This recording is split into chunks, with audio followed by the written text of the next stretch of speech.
Assalamualaikum warahmatullahi wabarakatuh. Perkenalkan, nama saya Audi Anzani Rizwana, mahasiswa Institut Agama Islam Negeri Metro. Dalam video ini, kami dari kelompok 1 ingin mempresentasikan PPT yang telah kami buat mengenai bab 1, Studi Islam, untuk memenuhi salah satu tugas mata kuliah Studi Islam dan Moderasi Beragama yang diampu oleh Ibu dosen Nurul Mahmudah. Sebelum ke materi, izinkan saya untuk memperkenalkan nama anggota dari kelompok 1. Yang pertama ada Audi Anzani Rizwana yang ber-NPM 2103010009. Di sini saya sebagai moderator. Yang kedua ada Rosida ber-NPM 2103010064. Yang terakhir ada Siti Farida Nur Aziza ber-NPM 2103012034. Studi Islam. Pengertian studi Islam. Studi Islam secara etimologis merupakan terjemahan dari bahasa Arab, yaitu dirasa Islamiyah. Sedangkan studi Islam di Barat dikenal dengan istilah Islamic Studies. Maka, studi Islam secara harfiah adalah kajian mengenai hal-hal yang berkaitan dengan Islam. Makna ini sangat umum sehingga perlu ada spesifikasi pengertian terminologis tentang studi Islam dalam kajian yang sistematis dan terpadu. Dengan perkataan lain, studi Islam adalah usaha sadar dan sistematis untuk mengetahui dan memahami serta membahas secara mendalam tentang hal-hal yang berhubungan agama Islam, baik berhubungan dengan ajaran, sejarah maupun praktek-praktek pelaksanaannya secara nyata dalam kehidupan sehari-hari sepanjang sejarahnya. Kemudian ada istilah studi Islam. Penggunaan istilah studi Islam bertujuan untuk mengungkapkan beberapa maksud. Yang pertama, studi Islam yang dikonotasikan dengan aktivitas-aktivitas dan program-program pengkajian tentang konsep zakat profesi.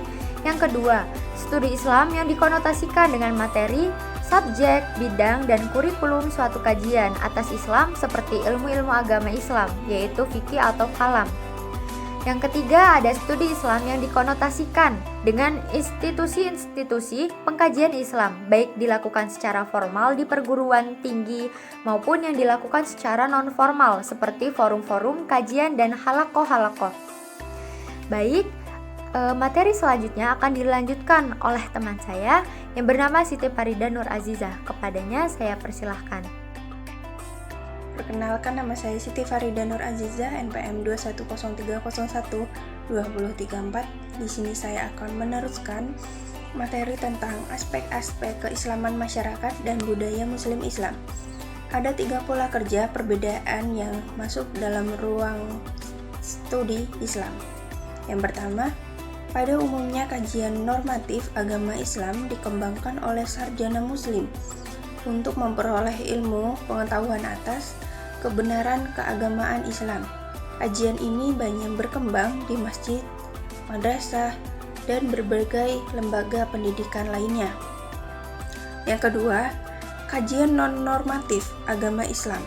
Biasanya kajian dalam jenis ini dilakukan berbagai universitas dalam bentuk panggilan secara lebih mendalam dari suatu ajaran Islam.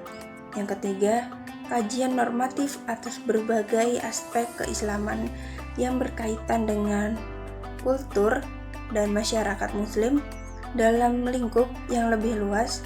Kajian ini tidak secara langsung terkait dengan Islam sebagai sebuah norma.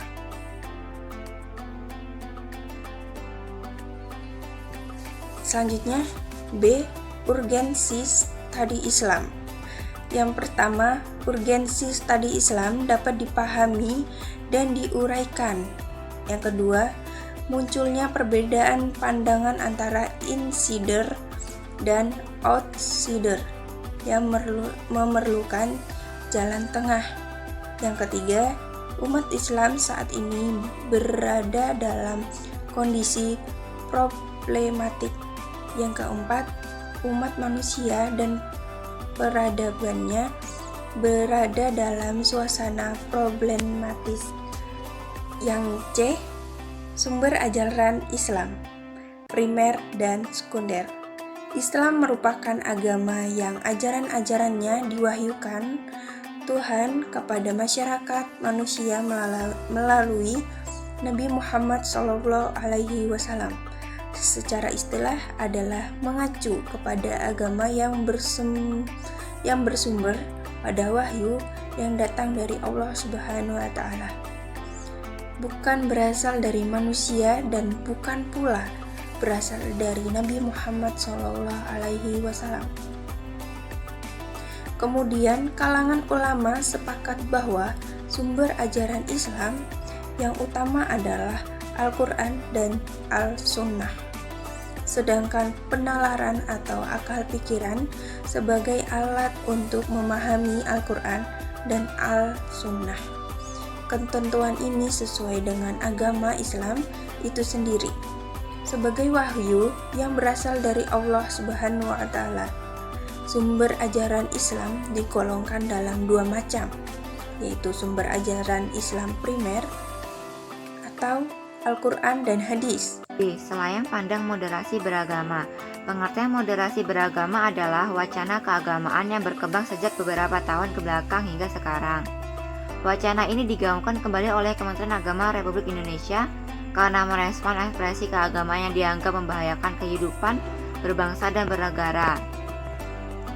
Urgensi atau output studi Islam dalam perguruan tinggi. 1. Membentuk mahasiswa yang paham ajaran agama, membentuk mahasiswa yang profesional dalam menyikapi ikhtilaf, membentuk mahasiswa yang memiliki pemahaman komprehensif tentang Islam, membentuk mahasiswa yang mampu menjelaskan ajaran Islam secara tepat dan cermat, membentuk mahasiswa yang kelak mampu menjadi pemikir, mujahid, bahkan mujahid.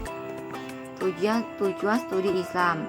Tujuan studi Islam agar dapat melaksanakan dan mengamalkan dengan benar ajaran-ajaran syariat Islam serta menjadikannya sebagai pemegang dan pedoman hidup. Baik, itu tadi presentasi yang dapat kelompok 1 bawakan. Jika ada kekurangan atau salah kata dalam penyampaian presentasi, kami mohon maaf dan kepada Allah kami mohon ampun. Sekian, saya akhiri. Wassalamualaikum warahmatullahi wabarakatuh.